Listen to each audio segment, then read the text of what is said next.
Hola, hola, chicos, muy buenas noches. Susi, Felipe, Julio. Buenas noches. Buenas Buenas noches noches. a todos. ¿Cómo están el día de hoy? ¿Ya listos? Listo. ¿Ya listos? Buenas noches a todos, Pues, Susi, buenas noches. Muy bien, Listo, gracias a sí. Dios, listos. Excelente. Bueno, pues quien nos está mirando aquí por Facebook, muy buenas noches a todos. Estamos aquí ya listísimos para continuar con todas las ganas aquí a nuestra lectura del día de hoy con un excelente libro. Sobre todo, gran mensaje el día de hoy. El capítulo 3, el cual es titulado La Fe. Estamos en el tercer capítulo. Y pues bueno, aquí siempre los más comprometidos. Estamos los que debemos estar. Muchas gracias por conectarse, chicos, y pues arrancamos. Arrancamos con el capítulo número 3. Susi, ¿qué tal? ¿Estás disponible para participar el día de hoy? O tú dinos, tú dinos. Abre por ahí tu cámara. Susi, estoy apenas tratando de conectarme en la computadora porque yo no tengo ese libro. Entonces, sabes que te pedí bueno, te decía de la liga en el WhatsApp, Sí. pero como la envías así directa para que ingrese uno directamente, no sabía cómo ingresarla a la computadora. Entonces, no podría, no tengo el libro, o sea, no podría estar con el celular y leyendo. Y Entonces, leyendo. nada más lo voy a poder seguir hoy, sí, mientras que vemos ese detalle, porque te lo mandé muy carrereado. Perfecto, Te Susi. pregunto. Si Ok. quieres, comienzo yo la lectura en lo que Susana se conecta en la computadora. En la computadora pones el número 449, que es el número de reunión 449-901-0306. Y luego te va a pedir el código de acceso. En el código de acceso pones 929534. Ah, ok. Y listo. Ya con eso entras a la computadora. Para que tengas ¿Cómo, Felipe, me repites nada más el número de acceso? 92. 9534. Ok, gracias. Ahorita en un ratito, Ok. ya para que prosigan. ¿Comienzo entonces? Adelante, Felipe, por favor. Perfecto. Pues Enseguida sí. de Felipe, ¿te puedes continuar tú? Julio, ¿puedes continuar tú después de Felipe? Sí, claro, Sin Si problema, quieres, ¿verdad, mi Julio? sin problema. Eso es perfecto. todo. Le dices tú hasta dónde, Felipe, y ya Sí, que yo le digo. continúe Julio y Y luego si ya no, que él nosotros. que me detenga, porque si no, yo me sigo. Ok, Ok, sale, va. gracias, bye, nos esperamos. Entonces, 3. La fe. Visualización, creencia en la consecución del deseo. Visualización y creencia en la consecución del deseo. El segundo paso hacia la riqueza. La fe es el elemento químico primordial de la mente. Cuando la fe se mezcla con el pensamiento, el subconsciente capta la vibración, la traduce en su equivalente espiritual y la transmite a la inteligencia universal, como en el caso de la plegaria. Las emociones de la fe, el amor y el sexo son las más poderosas entre las principales emociones positivas. Paréntesis. Están acomodadas en tercero, segundo y primero. Bueno. Cuando se mezclan las tres, tiene el efecto de colorear el pensamiento de tal manera que éste alcanza al momento el subconsciente y ahí se transforma en su equivalente espiritual, la forma singular que induce una respuesta de la inteligencia infinita. ¿Cómo acrecentar la fe? Tenemos un planteamiento que le ayudará a comprender mejor la importancia que el principio de autosugestión asume en la transmutación del deseo en su equivalente físico o monetario. La fe es un estado mental que se puede inducir o crear con la afirmación o con las repetidas instrucciones al subconsciente a través del principio de autosugestión. Como ejemplo, considere el propósito por el que presumiblemente usted está leyendo este libro. El objetivo es, por supuesto, adquirir la capacidad de transmutar el pensamiento intangible del impulso del deseo en su contrapartida física, el dinero. Al llevar a cabo las instrucciones descritas en los capítulos sobre la autosugestión y el subconsciente, resumidas en el capítulo de la autosugestión, usted puede convencer al subconsciente de que cree que recibirá lo que está pidiendo y ello actuará en esa creencia, que su subconsciente le devolverá en forma de fe, acompañada de planes precisos para procurar eso que usted desea. La fe es un estado mental que usted puede incrementar a voluntad una vez que haya dominado los 13 principios, porque se trata de un estado mental que crece voluntariamente a través de la aplicación de esos principios. La repetición de la afirmación de órdenes a su subconsciente es el único método conocido del crecimiento voluntario de la emoción de la fe. Quizás el concepto le quede más claro con la siguiente explicación de la forma en que los hombres a veces se convierten en criminales. Para decirlo con las palabras de un famoso criminólogo, cuando los hombres entran por primera vez en contacto con el crimen, este les repugna. Si siguen en contacto con él durante algún tiempo, se acostumbran y lo toleran. Y si permanecen en contacto con el crimen durante el tiempo suficiente, acaban por aceptarlo y se dejan influir por él. Es el equivalente de decir que cualquier impulso de pensamiento que sea repetidamente encauzado hacia el subconsciente resulta aceptado e influye en el subconsciente, que procede a traducir ese impulso en su equivalente físico por el procedimiento más práctico que haya disponible. En relación con esto, vuelva a considerar la proposición de que todos los pensamientos que han sido emocionalizados, cargados emocionalmente, y mezclados con la fe, empiezan inmediatamente a traducirse en su equivalente físico o en su contrapartida. Las emociones o la porción sentimental de los pensamientos son los factores que dan vitalidad y acción a estos.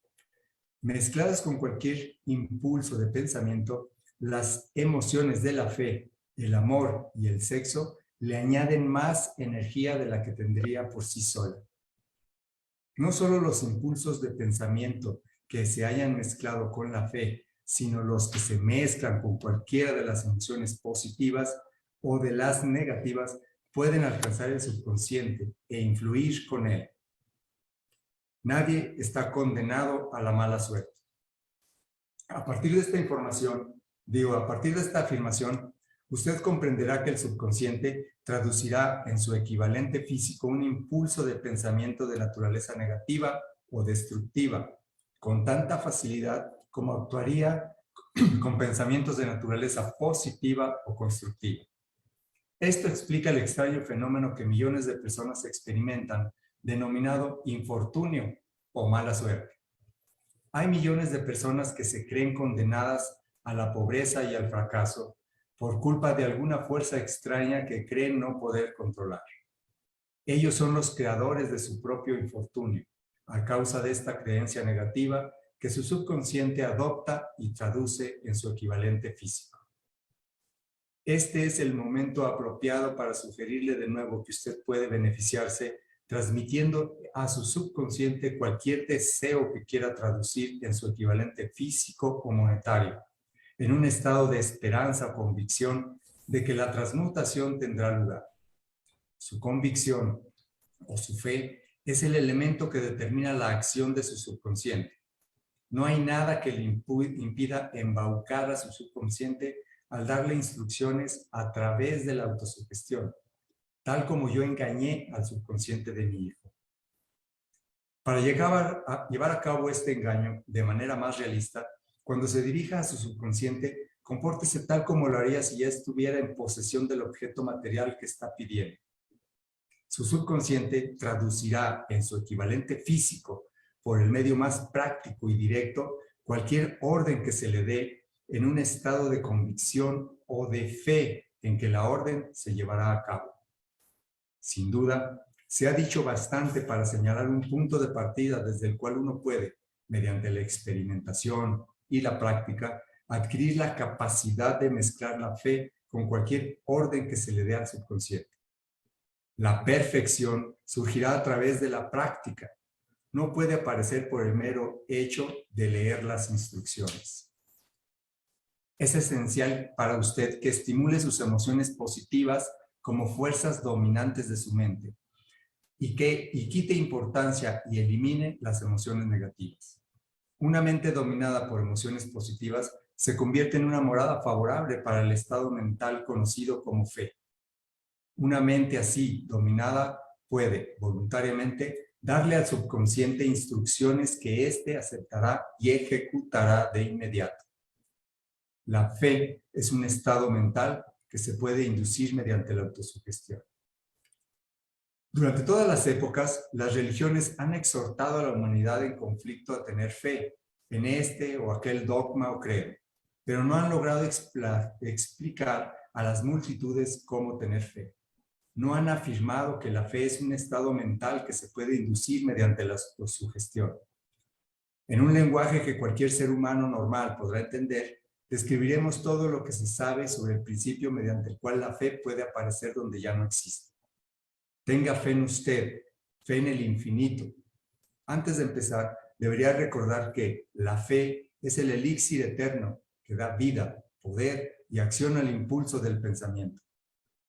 Merece la pena leer el enunciado anterior una segunda vez y una tercera y una cuarta. Merece la pena leerlo en voz alta.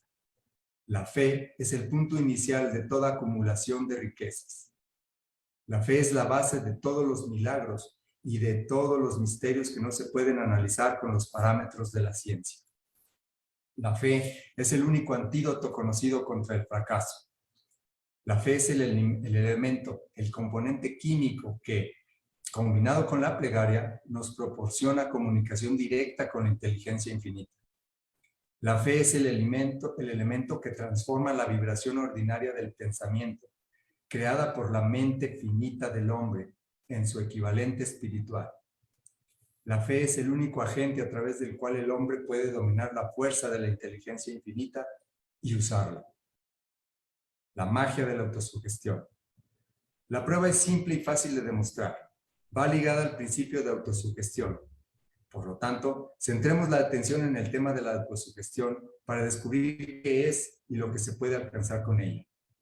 Se sabe cómo uno llega, finalmente, a creer cualquier cosa que se repita a sí mismo, sea la afirmación verdadera o falsa. Si un hombre repite una mentira una y otra vez, con el tiempo aceptará esa mentira como algo cierto. Más aún, creerá que es cierta. Todo hombre es lo que es a causa de los pensamientos dominantes que él permite que ocupen su mente. Los pensamientos que un hombre adopta deliberadamente y que anima con entusiasmo y con los que combina una emoción o más, constituyen las fuerzas motivadoras que dirigen y controlan cada uno de sus movimientos, actos y hazañas. Aquí tenemos el enunciado de una verdad muy importante. Los pensamientos combinados con cualquiera de las emociones constituyen una fuerza magnética que atrae otros pensamientos similares o relacionados. Un pensamiento así magnetizado con la emoción se puede comparar con una semilla que, cuando es plantada en terreno fértil, germina, crece y se multiplica una y otra vez, hasta que aquello que en un principio fue una semillita se convierte en innumerables millones de semillas de la misma clase. La mente humana está constantemente atrayendo vibraciones que armonicen con ella, con aquella que la domina. Cualquier idea, plan, pensamiento o propósito que uno abrigue atrae infinidad de ideas afines, adhiere estas ideas a su propia fuerza y crece hasta convertirse en el propósito maestro que domina y motiva al individuo en cuya mente se ha alojado. Volvamos ahora al punto inicial para informarnos de cómo se puede plantar en la mente la semilla original de una idea, plan o propósito que puede injertar en la mente mediante la repetición del pensamiento. Por eso le damos instrucciones para que ponga por escrito un planteamiento de su propósito principal u objetivo primordial y preciso. Lo memorice y lo repita en voz alta todos los días, hasta que las vibraciones auditivas hayan alcanzado su subconsciente. Decídase a dejar de lado las influencias de todo ambiente desfavorable para construir su propia vida a medida. Al hacer un inventario de sus recursos y capacidades mentales, quizá usted descubra que su mayor debilidad sea su falta de confianza en sí mismo. Esta desventaja puede ser superada y la timidez transformada en coraje a través de la ayuda que el principio de la autosugestión proporciona. La aplicación de este principio puede ejecutarse mediante la sencilla enunciación de los impulsos de pensamiento puestos por escrito, memorizados y repetidos hasta que lleguen a formar parte del instrumental del que la facultad inconsciente de su mente disponga. Fórmula de la confianza en uno mismo. Primero, sé que tengo la capacidad de alcanzar el objeto del propósito definido de mi vida. Por lo tanto, exijo de mí mismo acción perseverante y continua hasta conseguirlo. Y aquí y ahora prometo ejecutar tal acción. Segundo, me doy cuenta de que los pensamientos dominantes de mi mente se reproducirán con el paso del tiempo en actos externos y físicos para transformarse en una realidad física. Por lo tanto, concentraré mis pensamientos durante 30 minutos cada día en la tarea de pensar en la persona en que me propongo convertirme, creando de este modo una imaginación mental clara. Tercero, sé que, mediante el principio de la autosugestión, cualquier deseo que abrigue con perseverancia buscará expresarse a través de ciertos medios prácticos para obtener el objeto que haya tras él. Por lo tanto, dedicaré 10 minutos cada día a pedirme el incremento de la confianza en mí mismo. Cuarto, he escrito con claridad una descripción del objetivo primordial de mi vida y nunca dejaré de esforzarme hasta que haya conseguido la suficiente confianza en mí mismo para alcanzarlo. Y quinto, comprendo con claridad que no hay riqueza ni posición que pueda durar mucho tiempo, a menos que se haya formado sobre la lealtad y la justicia. Por lo tanto, no me comprometeré en ninguna transacción que no beneficie a todos a los que afecte. Tendré éxito atrayendo hacia mí las fuerzas que deseo emplear y la cooperación de otras personas. Induciré a otros a servirme por obra de mi disposición de servir a otros. Eliminaré el desprecio, la envidia, los celos, el egoísmo y el cinismo y cultivaré el amor por toda la humanidad, porque sé que una actitud negativa hacia los demás nunca me dará el éxito. Haré que los demás crean en mí, porque yo creeré en ellos y en mí mismo. Firmaré esta fórmula con mi nombre. La memorizaré y la repetiré en voz alta una vez cada día, con la fe absoluta de que influirá gradualmente en mis pensamientos y mis actos para que yo me convierta en una persona que confía en sí misma y que goza del privilegio del éxito. Julio.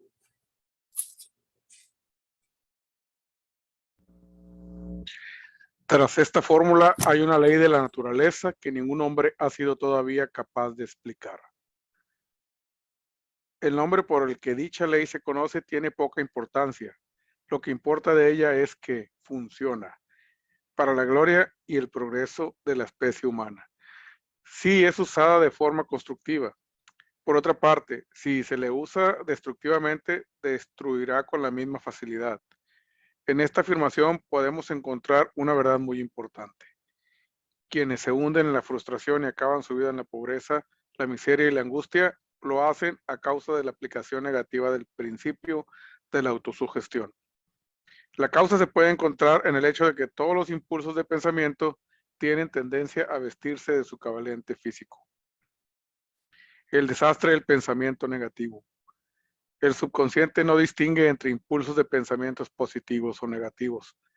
Trabaja con el material que le suministramos a través de nuestros impulsos de pensamiento. El subconsciente traducirá en algo real un pensamiento regido por el miedo con tanta facilidad como transformaría en realidad un pensamiento regido por el coraje o por la fe.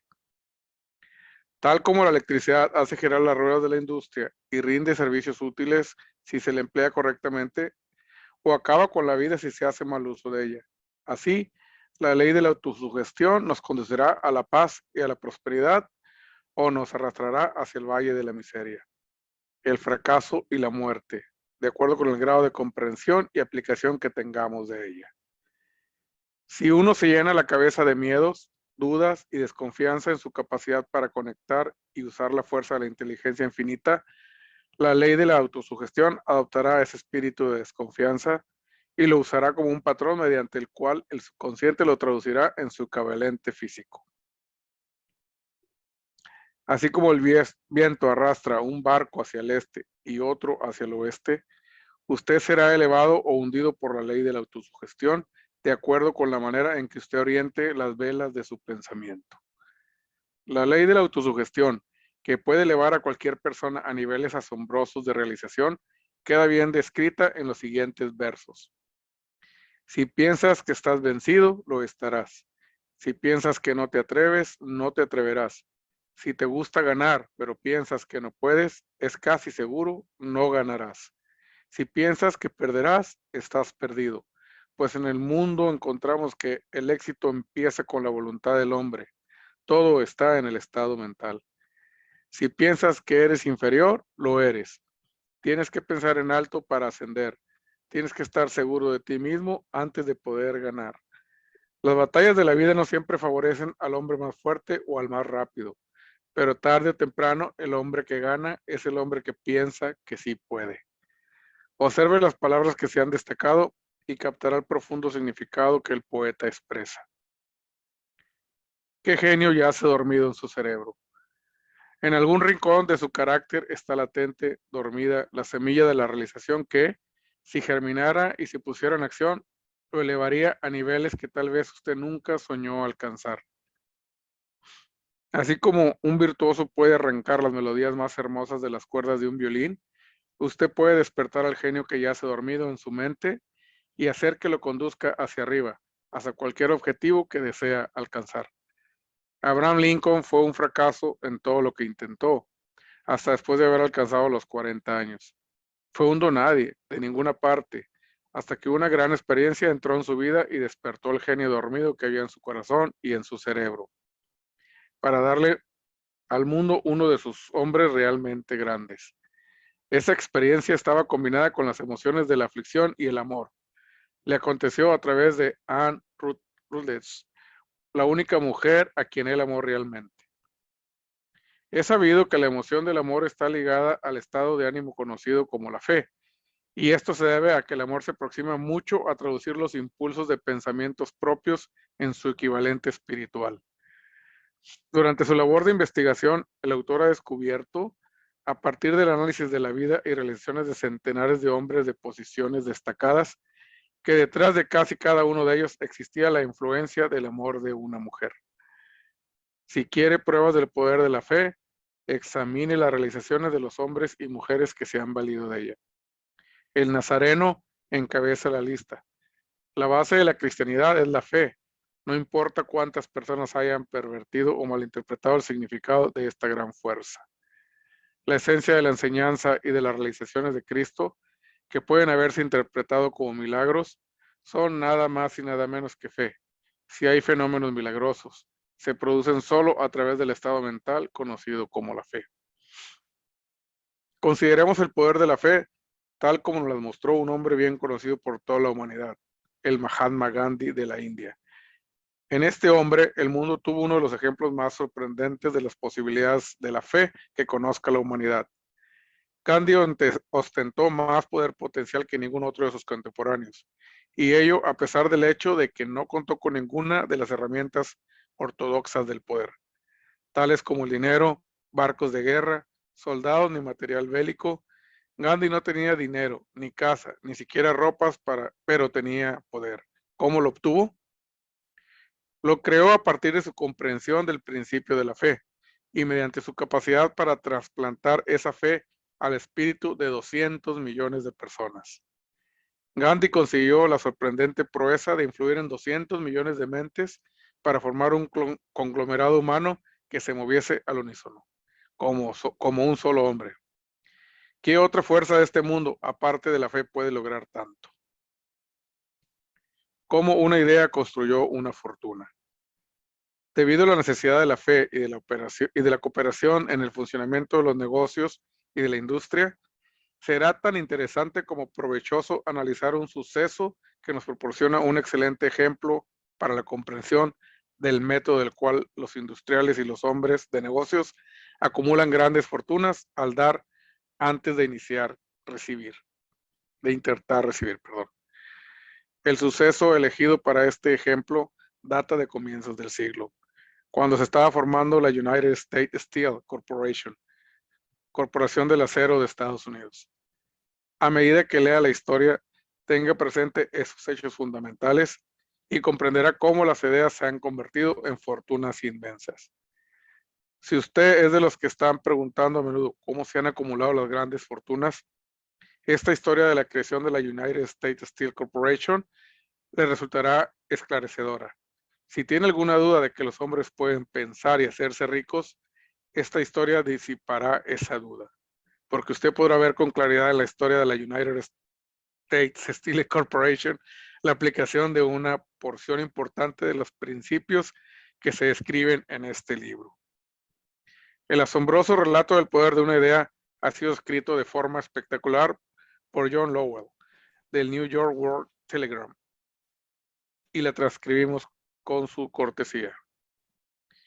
Un bonito discurso de sobremesa por $1,000 millones. A ver, Aquella hasta ahí, noche del... Julio. Sí. A ver, si Susi, ¿ya estás lista? ¿Puedes continuar tú? Creo que se fue, ¿no? Dijo que no, se fue. ¿Continúas, pues, Julio?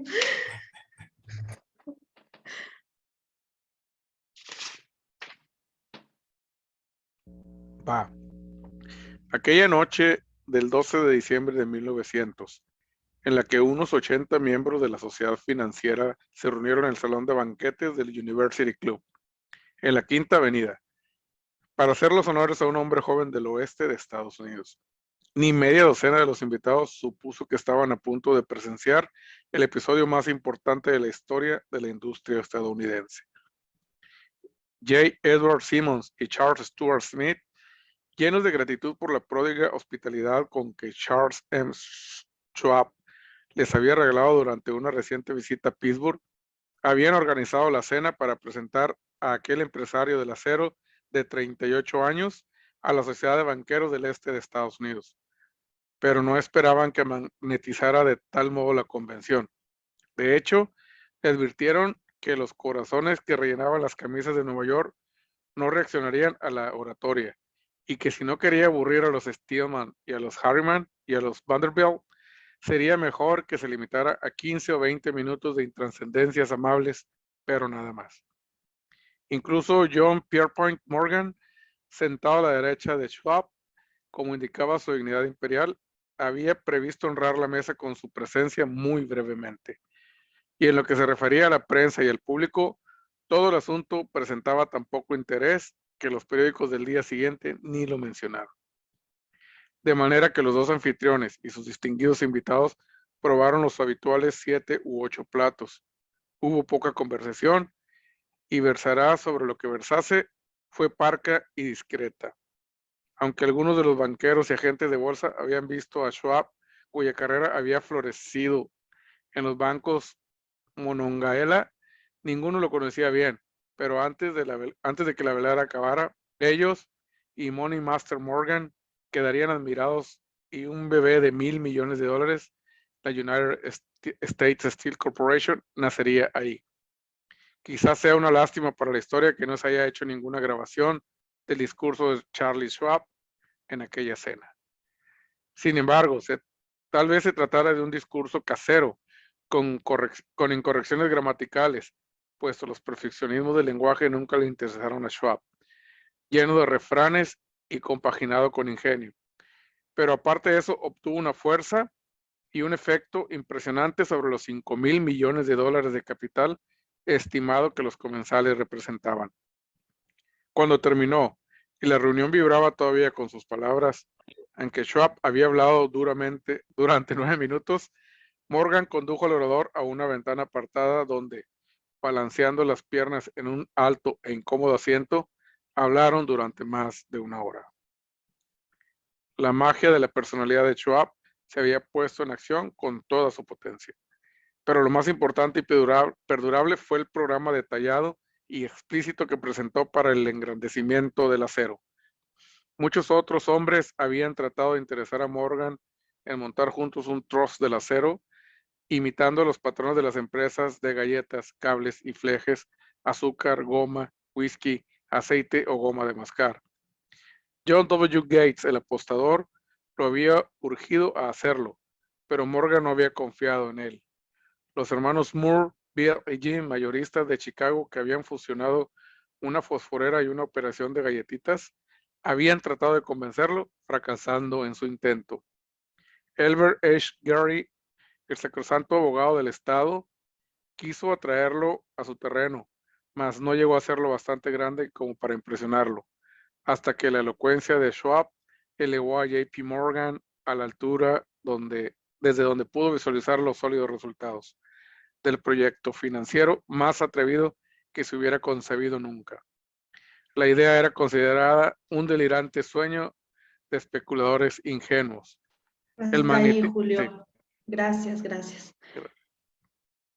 Asdrúbal, ¿quieres participar? ¿Gustas ahí continuar? ¿Estás listo? Sí, espérame. Adelante. Ya. Pensé que tenía este audio apagado. Te escuchamos bien. Adelante. Ok, gracias. El magnetismo financiero que hace una generación empezó a atraer a miles de compañías pequeñas y a veces ineficazmente dirigidas a combinaciones más grandes y competitivas, se ha vuelto operativo en el mundo del acero, gracias a los artilugios de aquel jovial pirata de los negocios, John W. Gates. Este había formado ya la American Steel and Wire Company con una cadena de pequeñas empresas.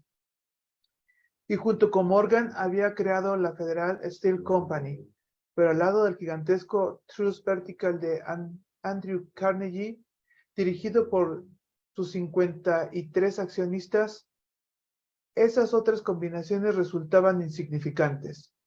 Podían combinarse como mejor les pareciese, pero ni todas juntas harían mella en la organización de Carnegie, y Morgan lo sabía. El viejo escocés excéntrico también lo sabía. Desde las majestuosas alturas de Psycho Castle había visto, primero divertido y luego con resentimiento, los intentos de las pequeñas compañías de Morgan entremetiéndose en sus negocios. Cuando esos intentos se tornaron demasiado importantes, el mal genio de Carnegie se convirtió en ira y en deseos de venganza. Decidió duplicar cada fábrica suya por cada una que sus rivales poseyeran. Hasta entonces no había tenido interés en cables, tubos, flejes ni planchas. En cambio, se contentaba con venderles el acero en bruto a esas compañías y las dejaba que trabajaran en la especialización que quisieran. Ahora, con Schwab como jefe y lugarteniente capaz, planeaba arrinconar a sus enemigos contra la pared. Así fue como Morgan vio la solución a su problema de combinaciones en el discurso de Charles M. Schwab. Un trust sin Carnegie, el gigante, no sería ningún trust, sino un pastel de ciruelas sin ciruelas. El discurso de Schwab de aquella noche del 12 de diciembre de 1900 aportó la sugerencia, que no la solicitud, de que el vasto imperio de Carnegie podía llegar a estar bajo la sombra de Morgan. Habló del futuro mundial del acero, de reorganización en aras de la eficiencia, de especialización, de deshacerse de compañías improductivas, de la concentración del esfuerzo en las propiedades florecientes, de ahorros en el tráfico de mineral bruto, de ahorros en los departamentos directivos y administrativos, de captar mercados extranjeros. Más que todo eso, les dijo a los bucaneros que había entre ellos donde estaban los errores de su piratería habitual. Sus propósitos, suponía él, habían sido crear monopolios, aumentar los precios y pagarse a sí mismos dividendos exagerados más allá de todo privilegio. Con su estilo campechano, Schwab condenó ese sistema. La estrechez de miras de semejante política, dijo a su auditorio, residía en el hecho de que restringía el mercado en un momento en que todo pugnaba por la expansión, abaratando el coste del acero. Explicó, se creó un mercado expansivo, se idearían más usos para el acero y se captaría una parte considerable del mundo de la industria. En realidad, aunque él no lo supiese, Schwab era un apóstol de la moderna producción masiva. Así acabó la cena en el University Club. Morgan se fue a su casa para pensar en las predicciones del progreso de Schwab. Schwab regresó a Pittsburgh a dirigir el negocio siderúrgico para Wynn Under Carnegie, mientras Gary y todos los demás volvían a sus teletipos para especular, anticipándose al próximo movimiento. No tardó mucho en suceder. A Morgan le llevó más o menos una semana dirigir el festín de razonamiento de Schwab le había puesto adelante. Cuando se aseguró que no iba a sufrir ninguna indigestión financiera, llamó a Schwab y se encontró con un hombre bastante tímido. Al señor Carnegie, le dijo Schwab, quizá no le alegrara mucho descubrir que el presidente de su conglomerado de empresas había estado coqueteando con el emperador de Wall Street. El barrio de Carnegie había resuelto no pisar jamás entonces John W. Gates, que hacía de intermediario entre Morgan y Schwab. Surgió que si Schwab estuviera casualmente de paso con el Bellevue Hotel de Filadelfia, JP Morgan podía coincidir con él en el mismo sitio. Sin embargo, cuando Schwab llegó, Morgan se hallaba enfermo en su casa de New York. Y presionado por la invitación del hombre mayor, Schwab viajó a Nueva York y se presentó ante la puerta de la biblioteca del financiero.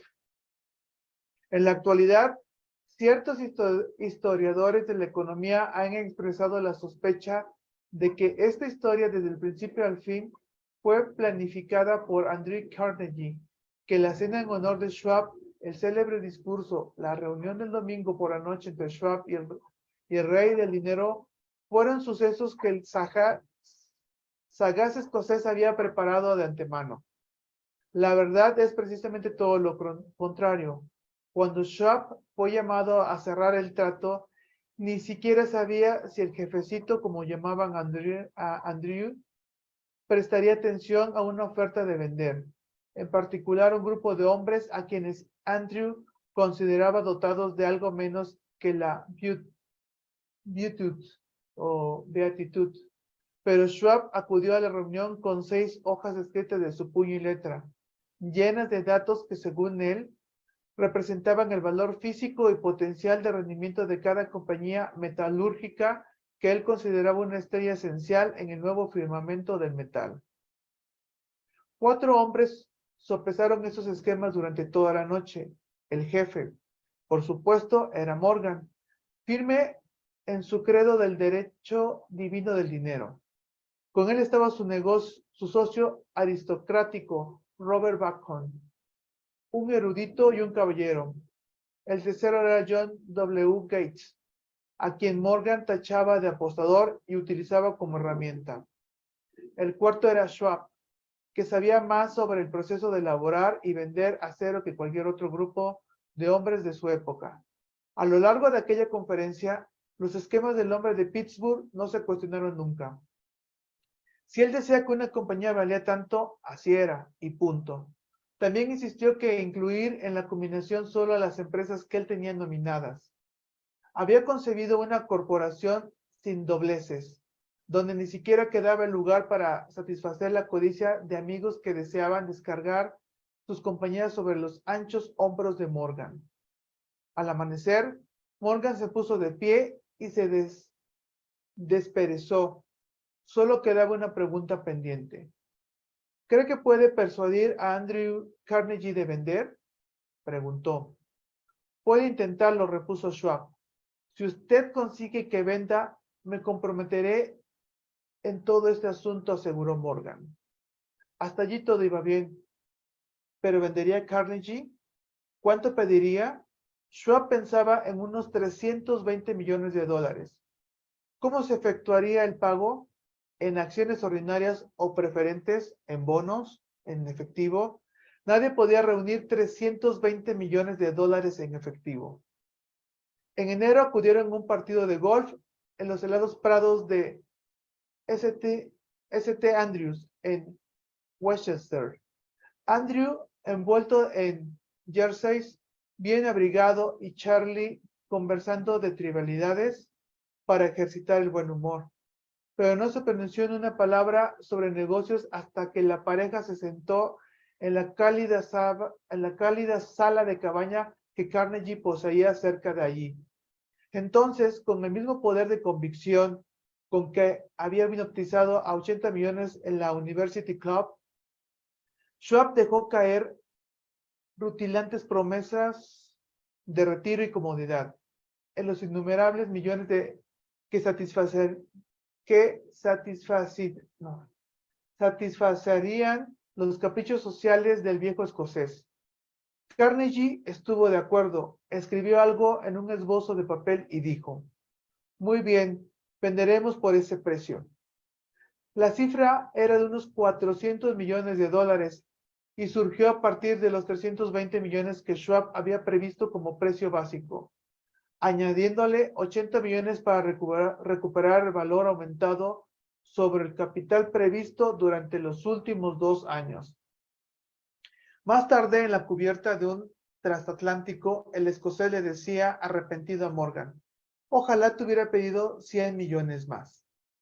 Si los hubiera pedido, te los hubiese pagado, le respondió Morgan aimadamente. Hubo cierto alboroto, por supuesto. Un corresponsal británico envió un cable diciendo que el mundo del acero extranjero estaba aterrado ante la gigantesca corporación. El presidente Harley de Yale declaró que a menos que regulasen los trusts, el país tendría un emperador en Washington durante los próximos 25 años.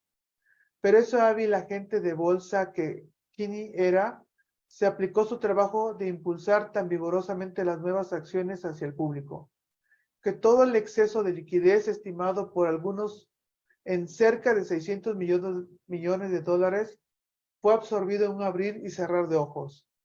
De manera que Carnegie tuvo sus millones, el sindicato de Morgan consiguió 62 millones por todos sus problemas, y todos los muchachos de Gates a Gary también ganaron sus millones. Schwab, de 38 años, obtuvo su recompensa.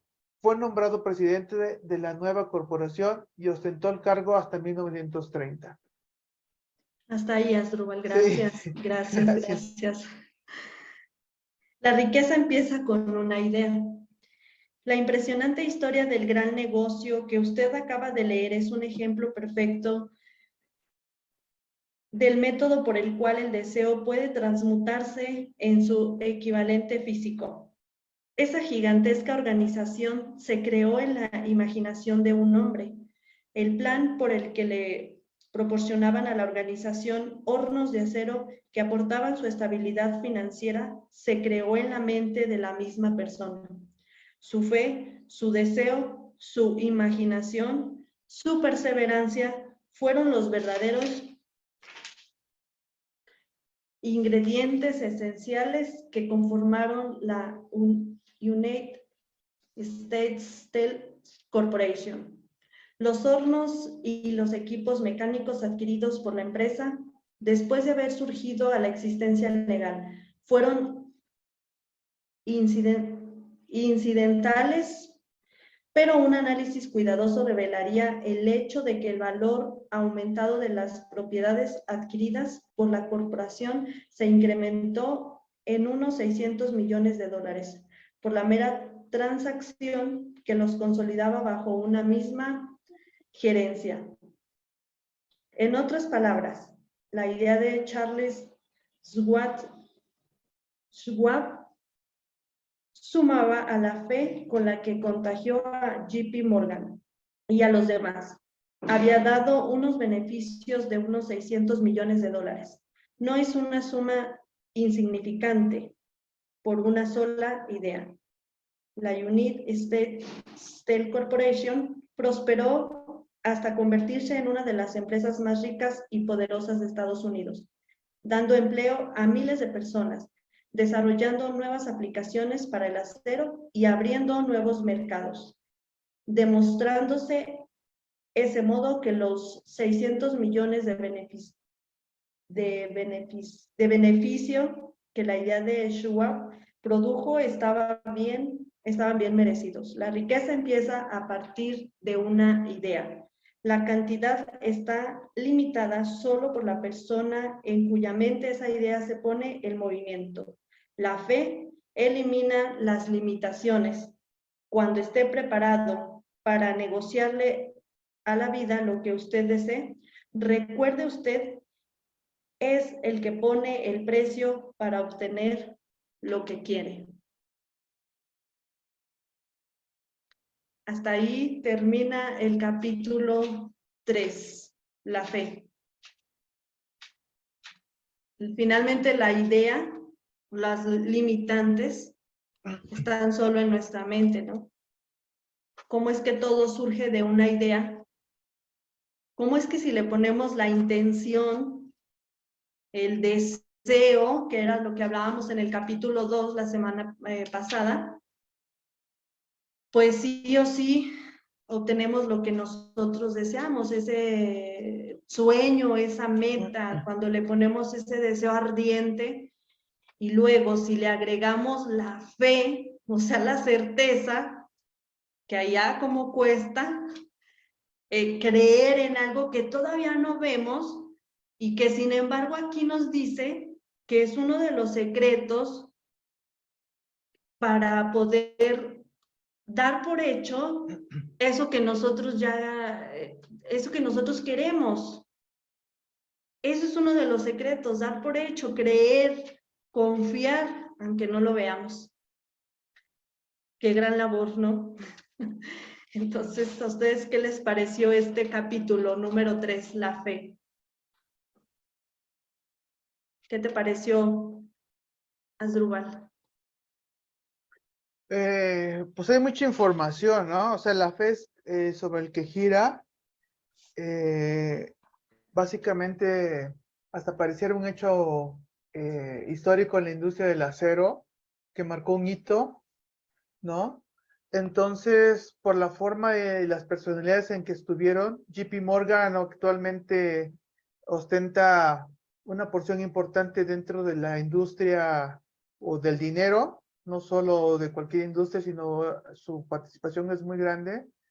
Entonces es muy significativo que haya estado en ese momento, porque finalmente lo era, ¿no? Era el gigante ahí, ¿no? Involucrado en los negocios y muchos otros que ahorita no recuerdo, no tengo presente, pero finalmente el planteamiento hecho ahí, pues maneja una conceptualización desde la negociación y cómo se conceptualizó un negocio para hacerlo rentable frente a otras ideas que ya habían sido desechadas. O sea, realmente el planteamiento fue bastante ingenioso como para concretar, involucrar a gente de negocios, ¿no?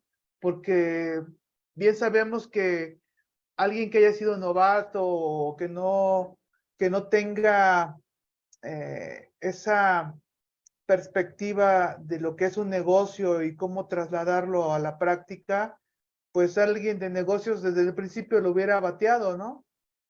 Por ejemplo, ahorita me trasladé en menor medida, obviamente, guardando las proporciones, al Shark Tank, ¿no? Como si tú no conoces el negocio, no sabes cuánto cuesta, no sabes hacia dónde va y cuánto vas a producir, pues difícilmente le entra a alguien, ¿no? Y aquí, sin duda alguna, tenía muchos pormenores la idea que planteó, porque aunque habló generalidades, pero para haber encontrado a alguien con esta perspectiva para poder convencer a gente de ese calibre, yo creo que tenía eso, mucha fe y una visión grande, ¿no? De lo que era trasladar ese negocio tan ambicioso, ¿no? Entonces creo que en la práctica se observa con creces cómo la fe, bien trasladada y adoptada a sí mismo, puede transmitir esa percepción de lo que era su visión, de lo que era ese negocio, ¿no? Creo que ya con eso cierro todo este rollo que dije. Perfecto. Finalmente es la convicción. Excelente, Asdrúbal. Gracias, Felipe. ¿Qué te pareció este capítulo? Listo. Pues, como bien dijiste y también Asdrúbal lo menciona, estaba yo escuchando a todos con atención en su lectura. Sin embargo, Asdrúbal le puse un poquito más de atención porque habló justamente del nacimiento de la United Steel. Este viejo lobo de mar, Andrew Carnegie, creció y creció y creció en la industria del acero, a pesar de no ser estadounidense, era inmigrante escocés.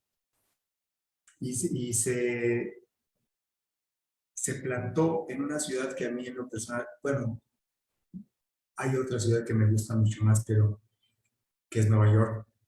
Pero Pittsburgh para mí representa también, tiene un simbolismo porque primero soy Steelers, debo decirlo, súper fan de los Steelers, desde incluso que no ganábamos absolutamente nada, hasta cómo se empezó a formar el equipo que fue 4 veces el Supertazón y luego otras 2. En fin, eso es otra historia.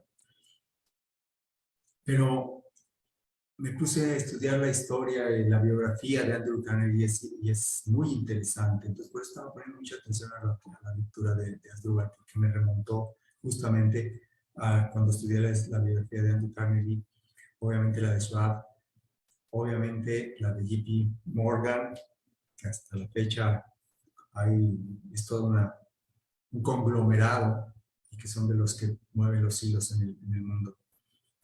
Pero básicamente la de Andrew Carnegie cuando inició, que fue el que de alguna manera inspiró al surgimiento de este libro que estamos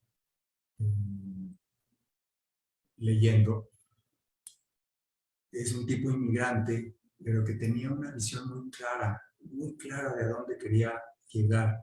Vio la oportunidad en cuanto a darle la vuelta al nacimiento del Estados Unidos de América que hoy conocemos, en cuanto a que las obras, los edificios, los rascacielos se dieron porque él creó la necesidad, industrializó el acero y de ahí todo explotó con esa visión tan grande, pero sobre todo con una fe muy clara.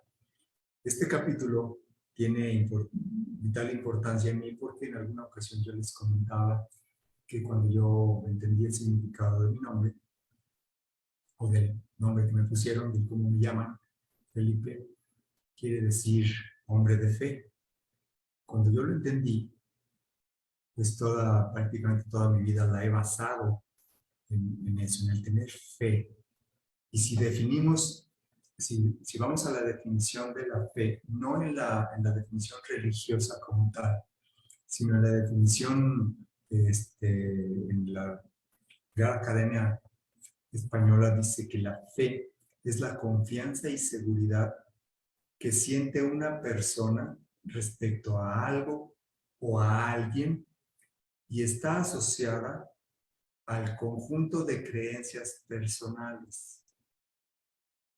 De acuerdo a las creencias que tienes en tu mente, de acuerdo a las creencias que implantaron en ti desde que estabas en el vientre materno, después de la semana 22, ese es cómo vas a interactuar en la vida y eso es lo que te va a dar la certeza y convicción de conseguir aquello que te propongas. Y esa certeza y convicción se llama fe. Invariablemente, el pensamiento cargado con el deseo, con un plan de acción definido, no pueden lograrse, no sirven absolutamente de nada si no tienes la plena convicción de que vas a lograrlo, de que tengas esa fe inquebrantable. ¿Y fe en qué? Fe en ti mismo. Habla este capítulo de creer en ti mismo. La mayoría de las personas no se cree capaz. La mayoría de las personas no cree que pueda conseguir aquello que se propone. Y puede ser algo tan simple como a lo mejor, no sé, un ascenso en el empleo, un aumento de sueldo, ¿qué te puedo decir? No sé, un traje de marca o de diseñador, en fin, cada quien puede ponerle, ya sea cosa material o sea cosa en cuanto a dinero, o sea algo un poco más profundo. Pero como que no se creen capaces de poderlo conseguir.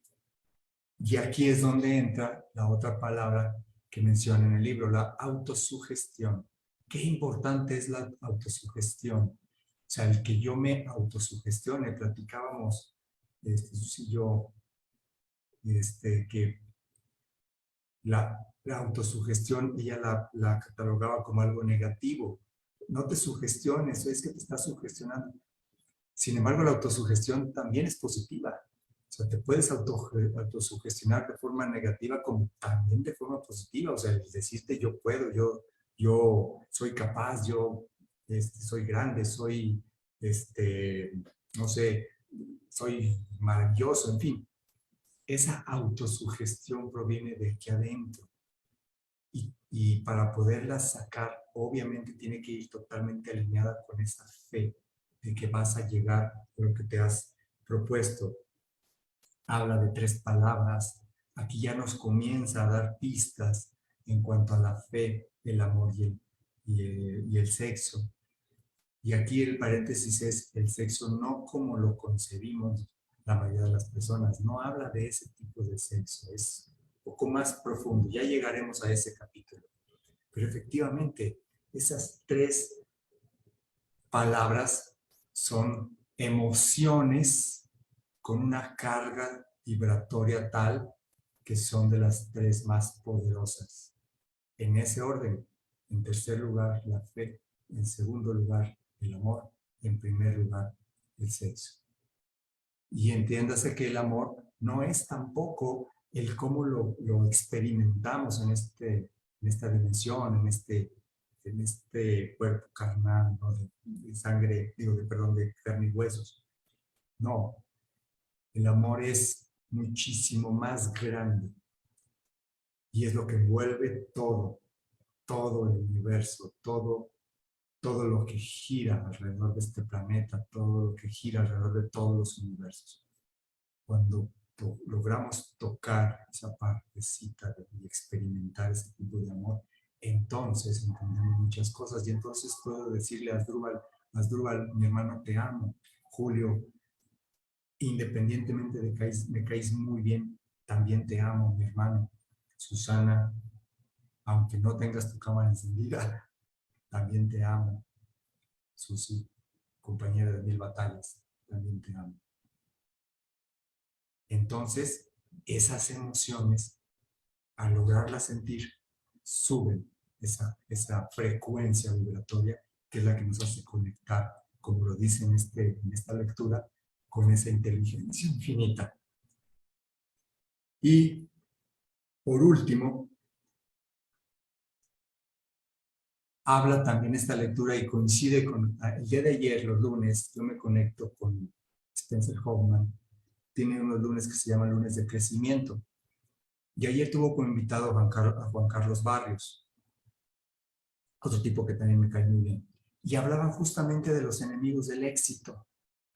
Y decía que uno de los enemigos, el primero de los enemigos, ¿qué crees? Soy yo mismo. Porque yo me autosaboteo, me digo, no eres capaz, no lo intentes, no te atrevas, vas a fracasar. ¿Cómo crees? Nosotros no estamos acostumbrados a la riqueza, no estamos acostumbrados a eso que estás pretendiendo. No, no nos merecemos estrenar tal cosa porque venimos de otra parte, ¿sí?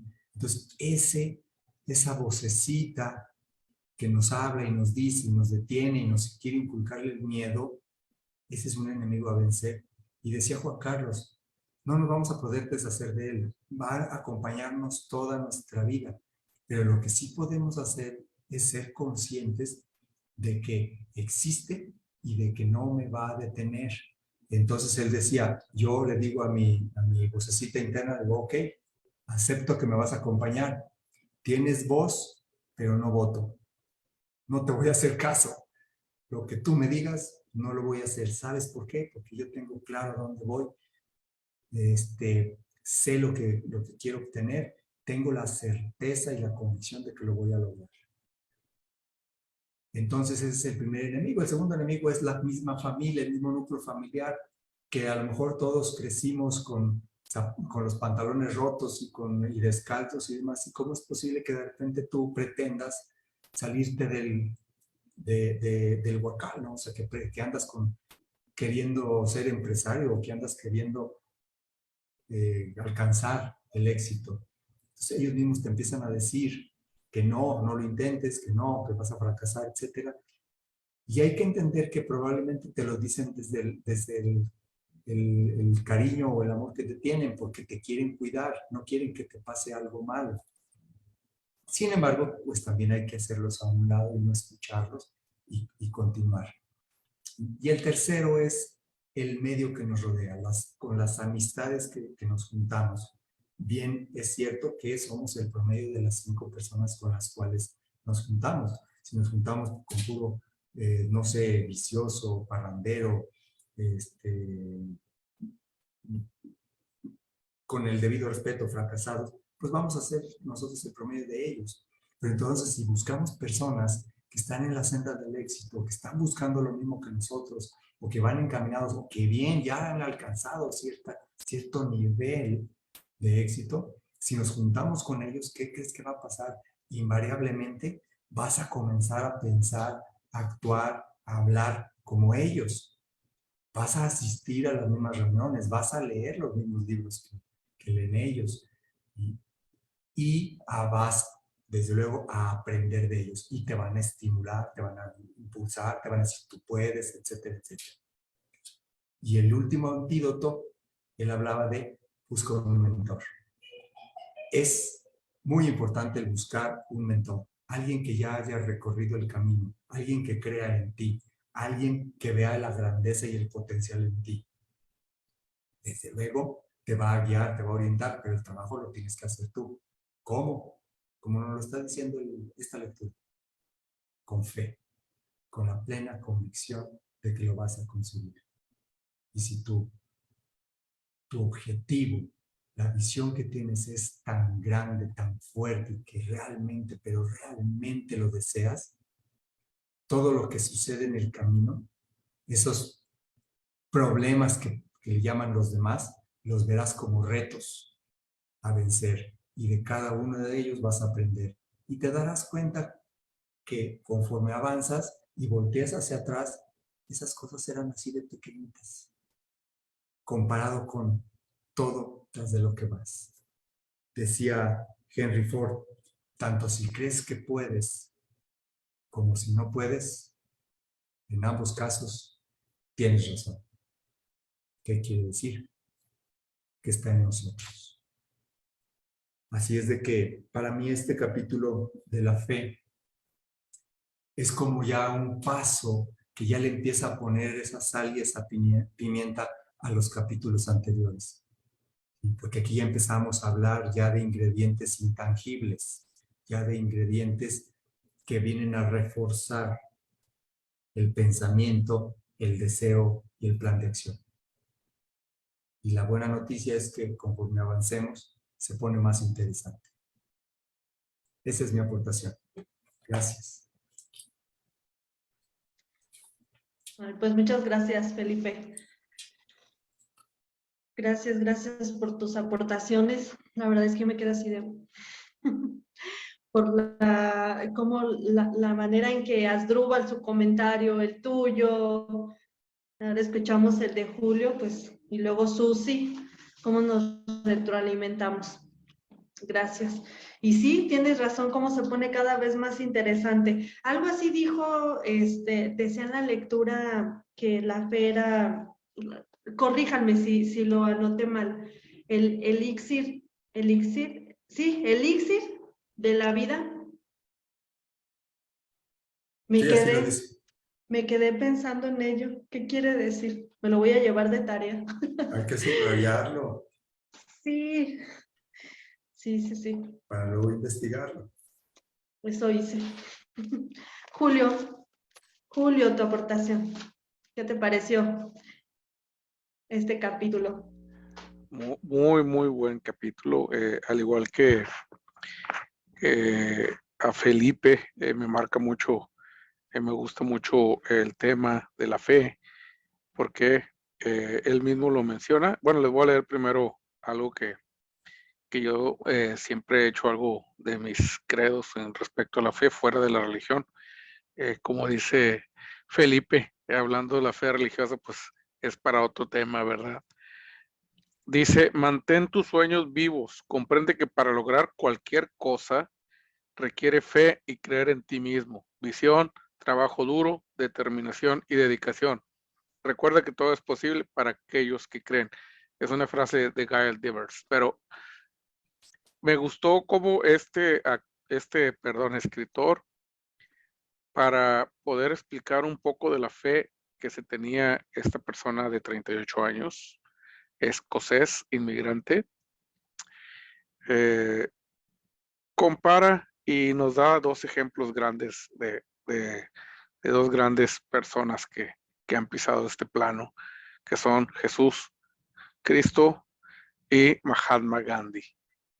Los dos hombres de bastante fe. Ellos lograron lo que valga la redundancia, lo que lograron gracias a esa fe que se convierte en autoconfianza, en lo que nosotros llamamos autoestima, que al final de cuentas se proyecta hacia la gente con una vibra tan positiva de convencimiento, que lo común que tienen estas dos personas con otras personas que son igual, que tienen esa fe inquebrantable, es que los convierte en líderes.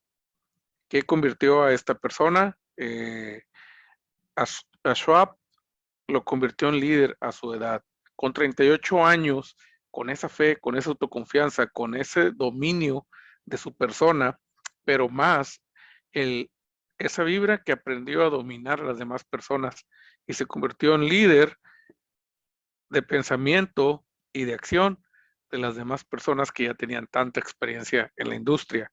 Incluso por ahí menciona que era líder de un sindicato. Entonces, imagínate, para que en su mente crear una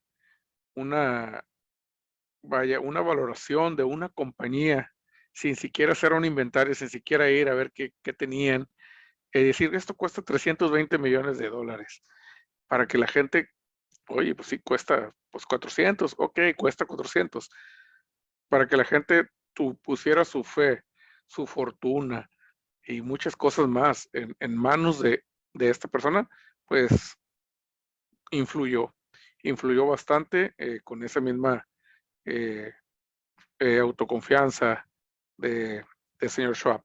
Entonces, eso es lo que tenemos que aprender de esto. Eso nos queda como una muy buena lección, que sin importar la edad, ahorita que está muy de moda, sin importar el sexo, sin importar las condiciones y todo, si tú tienes fe en ti mismo, si tú tienes confianza y sobre todo si eres capaz, me gustó mucho lo que hizo Felipe ahorita, y yo se lo digo mucho a mi hijo, eso que acaba de hacer Felipe. Si eres capaz de decirle a cualquier persona, te amo, quitándole las connotaciones del amor, del me gustas, todo eso, simplemente lo que es la pureza de decirle a una persona, te amo, eso habla muy bien de ti, eso habla de tu confianza, eso habla de tu carisma, de lo que tú puedes dar a la gente. Entonces, eso es lo que vaya, empieza la fe a construir en tu persona y en tu vida. Entonces, y sí, como comentaste ahorita, Susi, el elixir, sí es el elixir, porque cada que vas a caer, le das otro traguito a tu fe y vuelves a la vida, vuelves a hacer, a fortificarte, a crecer con esos traguitos de fe que no te dejan nunca que te caigas. Al contrario, te mantienen arriba, te mantienen con vibras positivas y te mantienen no dominando a la gente, pero sí influyendo sobre la gente y convirtiéndote en un líder. Bueno, eso es parte de mi aportación el día de hoy.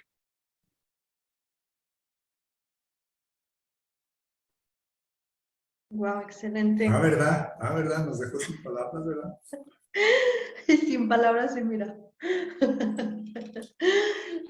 Muy buena. Me Julio, muy buena, removió, Julio. me removió bastante.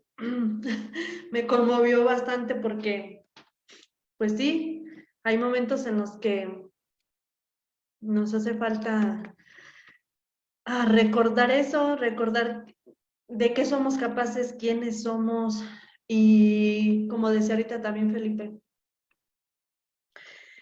el recordar, el que te lo recuerden a veces, ¿no? A través del mentor o de una palabra, ay, pues vuelves a la vida otra vez. Es padrísimo. Gracias, Julio. Susana, ¿estás por ahí? Sí, Susi, aquí estoy muy Adelante, atenta Susi. escuchándolos, Perfecto, escuchándolos a los cuatro. Lo que pasa que hoy hay fallas, ¿cómo se dice? Fallas técnicas. Ajá. Por eso, pero más que nada, ya sabes, Susi, te comenté. Bueno, para que quede así como que más claro, también para mis compañeros o los demás, pues, se me ha hecho a mí más difícil horario porque pues ya es cuando hay más actividad en casa,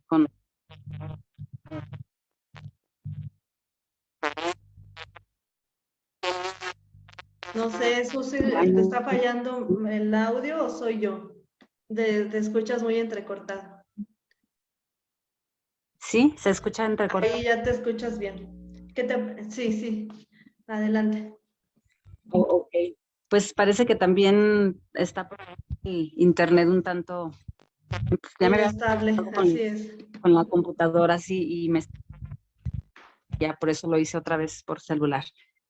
Pues bueno, por el día de hoy me quedo con los valiosos comentarios que hicieron cada uno.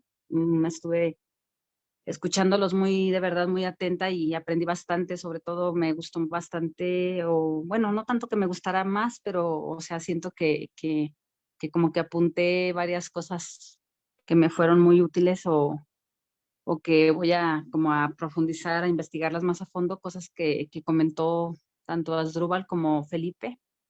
Y bueno, de los tres, de los cuatro, las aportaciones que han hecho, se me han hecho pues excelentes, solamente que yo ahora sí que estoy como aprendiz totalmente porque ya ves que yo no estuve la otra semana tampoco, Susi, entonces necesito ponerme al corriente con los otros capítulos para volver a agarrar el hilito o más bien agarrarle bien la hebra a este maravilloso libro, porque tan solo con este capítulo que el día de hoy escuché y estuve siguiendo, me doy cuenta que está bien interesante, pero está más fuerte que el otro, o sea, está más pesado para mí, para mi conocimiento que yo tengo al respecto de estos temas, está más difícil, pues, para mi mentalidad o para mis conocimientos, así lo digo sinceramente. Entonces, pues sí necesito ponerme a trabajar al doble, sobre todo ponerme a mano con la lectura, con los capítulos que me faltan, porque lo comencé, pero ahora sí que me quedé a mitad del uno, entonces me faltaría el dos y pues ponerme hasta y bueno, entonces pues por eso me reservo ahora pues mi aportación más, que diga, enfocándolo más en base a lo del capítulo. Lo que sí que, bueno, me llama mucho la atención que este capítulo de la fe, pues yo creo que todos lo hemos pues experimentado ahora sí que en nuestra propia vida esa palabra fe, y la sabemos entender tanto por lo que conocemos de esa palabra, lo que significa, como por lo que cada uno pues percibimos o podemos, hemos pues experimentado en base a eso. Y pues sí, es una palabra muy fuerte, y así como es de pequeña, conformada solo por 2 letras, y aún así es tan fuerte que, bueno, en mi caso me alude mucho pues a esa, creo que muy famosa frase de que la fe mueve montañas, que la hemos oído o la hemos escuchado todos, y creo que por eso es tan fuerte, ¿no? Por eso se le atribuye a esa frase, así como mover montañas, pues se imaginan, da a entender que teniendo fe podemos en realidad crear y poder nosotros mismos crear tantísimas cosas que ni siquiera está en nuestra concepción mental. Entonces, pues esa sería nada más un poquito más la aportación enfocada al capítulo, Susi. Excelente, Gracias. Susi. Sí, gracias, Saludos. gracias, Susi, por tu aportación. Y solo es cuestión que te vayas ahora sí que familiarizando con los conceptos, Susi. Te lo digo en verdad por experiencia, porque también yo hace casi 4 años leí este libro y también me eran muy desconocidos los conceptos. También no entendía muchas cosas y me quedé yo así de, ¿what? ¿Qué es esto?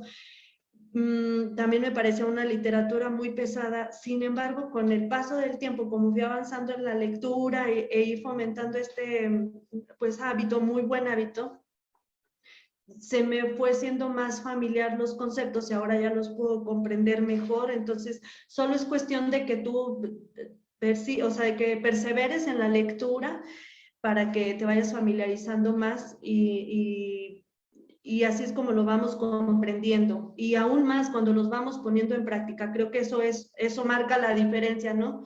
El que los pongamos en la práctica. Y bueno, sí, así como tú dices, esa palabra tan corta, pero tan profunda. Decía en la lectura que Felipe comenzó, la fe es un estado mental, lo alcancé a notar, la fe es el elixir de la vida, es la base de los milagros, y tan pequeña, pero tan significativa y tan profunda, que si la ponemos cada vez más en práctica, bueno, nos lleva a crecer hasta como ser, ¿no? Me encanta todo esto porque de hecho hasta nos lleva a un crecimiento espiritual, o sea, quitando a un lado la religión, ¿no? Nos lleva a profundizar y a entender que esto pues va más allá. De hecho, lo vamos a ir platicando en el mismo libro, porque habla así como en orden, como Felipe nos mencionaba, que era el sexo, el amor y la fe. Sí es en ese orden, ¿verdad, Felipe? Nos lo remarcaste tú también. Y hablaba también de la transmutación. Entonces también ahí viene un tema más profundo que lo vamos a ir comprendiendo ahí con el paso de la lectura, pues. Entonces, wow, la verdad es que son temas que si nos ponemos a detalle a profundizar, nos podemos llevar muchas horas. Entonces, decía Felipe, nos lo vamos a llevar como por encimita para ir comprendiendo y para que también, Susi, te vayas familiarizando. Entonces, sí, ponte al corriente, continúa con la lectura, te invitamos a que te pongas al corriente. Y bueno, yo sé que se nos van a presentar miles de cosas para no conectarnos o para no estar. Sin embargo, hay que ponernos también como prioridad. Digo, esa es una de las partes importantes también para nuestro crecimiento. Decía aquí, de hecho, date 10 minutos. Recuerda que en un inicio Felipe lo leyó, 10 minutos para ti, 10 minutos para decirnos que cuánto nos amamos, qué tan capaces somos de creer en nosotros mismos, de dedicarnos ese momento para nosotros, porque andamos con la rutina de todos los días y nosotros, ¿qué? Nos dejamos ahí al último. Entonces, hay que dedicarnos ese tiempito. Y si este puede ser el espacio que nos podemos dar en el día, pues hay que disfrutarlo. La verdad es que, les soy sincera, yo sí lo disfruto mucho. También me ha pasado durante el día, de hecho estos días, varios retos por el cual pudiera yo decir no puedo, no estoy en las condiciones para poder abrir el taller. Sin embargo, el compromiso primero conmigo misma es lo que me hace estar aquí con ustedes, porque yo así me lo propuse, porque fue un reto que quise comenzar, y si ustedes se unieron aquí a la causa, la verdad es que yo estoy aún más contenta con ello, y a pesar de lo que haya pasado en el día, me encanta estar aquí con ustedes compartiendo. Lo disfruto. Entonces vamos disfrutándolo, vámonos relajando y vamos aquí compartiéndolo ahora sí que con el amor. Y esto sí, y además de Sí. que estamos los mismos 5 mosqueteros, Sí, ya ¿no? sé, ya te Sí. diste cuenta, Al estabas final, faltando tú, hombre. y sí, por Y ahí por cierto, te la ves muy bonita. Más. gracias, sí. Gracias, pues Ya te sí, nos fuiste, ya no te cortaste. sí. A ver, Ahí. Ahí.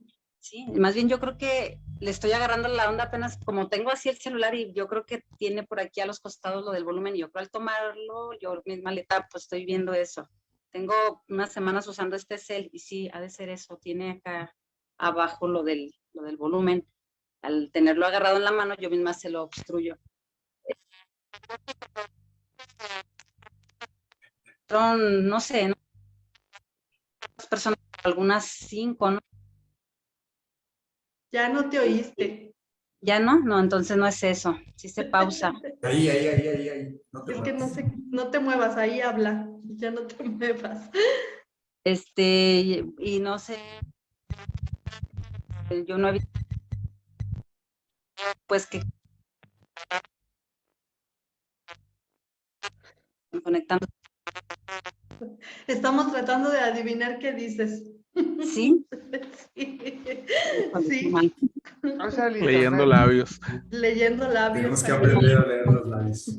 Y yo creo que ese rato que Ahí ya participé no sin te la muevas. cámara, ¿sí se escuchaba bien? ¿Sin la Sí, sí te cámara? escuchaste bien. Entonces, ¿sabe qué es? Porque, porque Tu no prendí la micrófono. cámara y como ahorita sea algo pues sí, del celular o algo así. Pero bueno, entonces ya, ustedes concluyan Aquí la estás, eso es lo que sesión. importa. Lo que importa es que aquí estás con nosotros. Y bueno, pues si alguien más tiene algún último comentario, si no, pues lo doy por terminado. Adelante, Julio. Julio. Oye, yo quería, platicamos de los dos ejemplos que pone el autor, Ajá. y más que nada es fe religiosa, pero aún así esos dos ejemplos, vaya, terminaban sacamos la conclusión que los llevaba a ser líderes, y líderes de grandes multitudes. Pero me gustaría también comentar cómo esa fe y confianza en uno mismo, tenemos muchos ejemplos, especialmente cada 4 años en las Olimpiadas.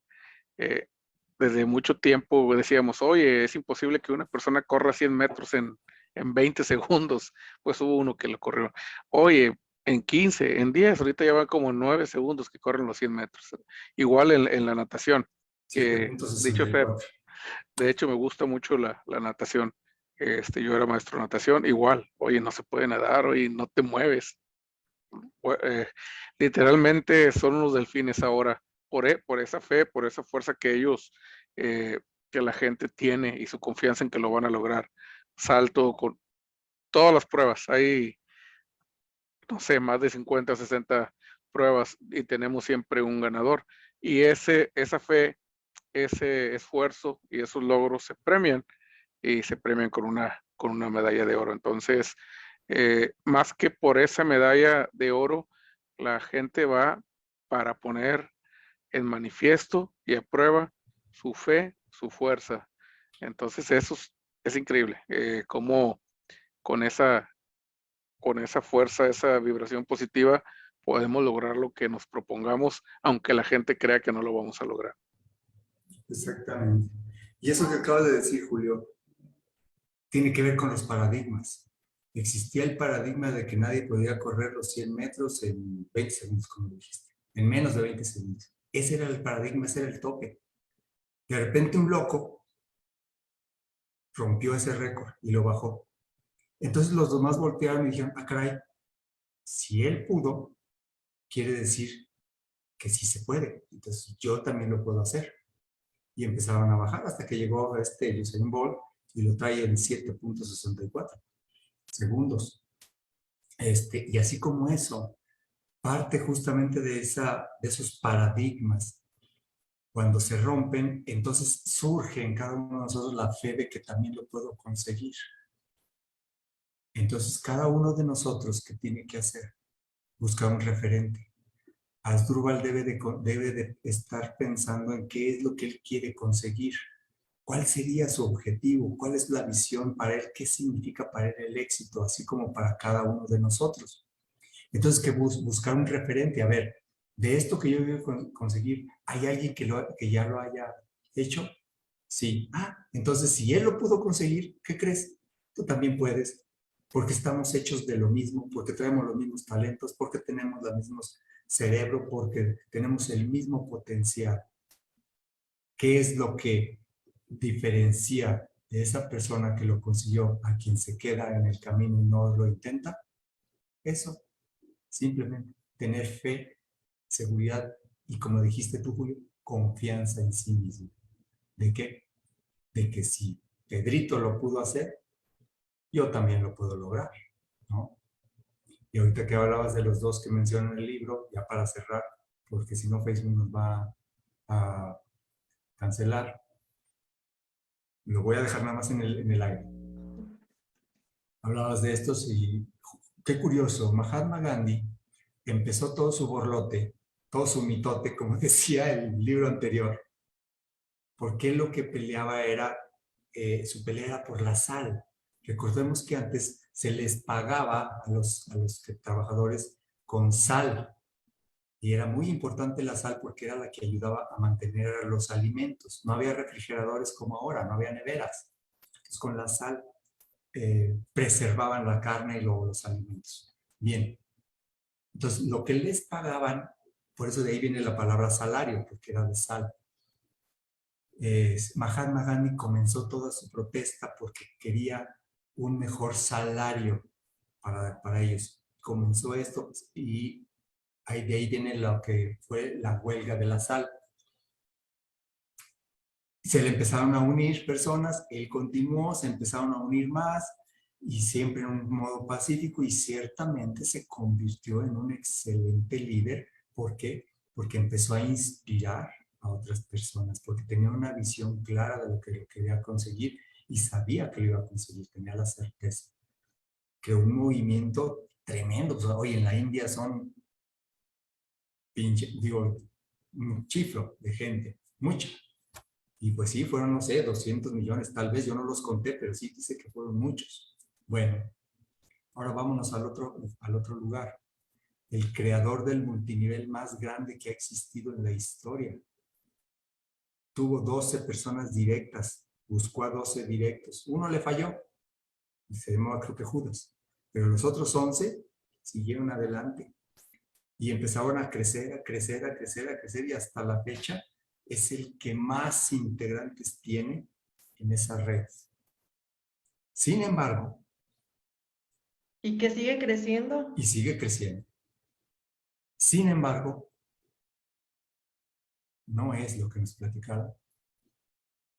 Esa persona comenzó porque la revuelta o el mitote que él comenzó era por los impuestos, porque no estaba de acuerdo en lo que cobraban de impuestos el César, y comenzó a protestar por ello.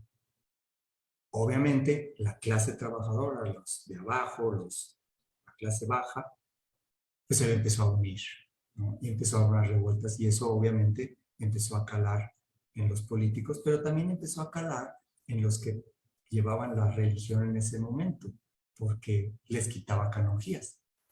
Total, surge todo el movimiento y demás, pero era un movimiento más que nada político. No es tema para esta sesión, obviamente, pero aprovechando que ahorita vienen estos días que se les llaman santos, alguna ocasión platicaremos qué tiene que ver el capítulo 11 cuando lleguemos a este libro que se llama el capítulo 11, que por cierto, por algo es el número 11, eso es otro tema, la transmutación del sexo. ¿Qué tiene que ver el capítulo 11, transmutación del sexo, con la Semana Santa? ¿Por qué está cargado de simbolismos? ¿Por qué el Gólgota? ¿Por qué la crucifixión? ¿Por qué, por qué resucitó? ¿Por qué al tercer día, según las Escrituras? ¿Por qué subió al cielo? ¿Por qué está sentado a la derecha del Padre? Todo es un simbolismo y todo tiene relación entre sí y mucho de alguna manera, aunque no nos lo dice en este libro, en el capítulo 11, cuando lo analizamos, empecemos a entender esa relación y ahí es donde se va a destapar todo el mensaje que tiene en parte este libro. Ahí la dejamos porque si no Facebook nos bloquea. Excelente noche para todos. Un abrazo hasta donde estén. Por cierto, el jueves es Jueves Santo. ¿Va a haber sesión? Pregunto yo. ¿Ustedes qué dicen? ¿Sí se quieren conectar? Más bien ustedes. Ok, Asdrúbal, Julio dicen que sí. Susi. Pues sí, está bien, pues es en un horario que Perfecto. se puede. Ok, ya están, pues nos conectamos el jueves. Correcto. El jueves. Correctísimo. Bueno. Así será. Ok, muy buenas noches a todos. Buenas noches. Abrazo. Muy buenas noches. A darles de Que cenar mis perritas. descansen. Cuídense Que mucho. descansen. Descansen. Igual, chicos. Bye. Bye. Buenas noches. Saludos aquí a todos en Facebook. Nos despedimos. Bye. Para quien nos sigue también en YouTube y en Spotify. Hasta luego.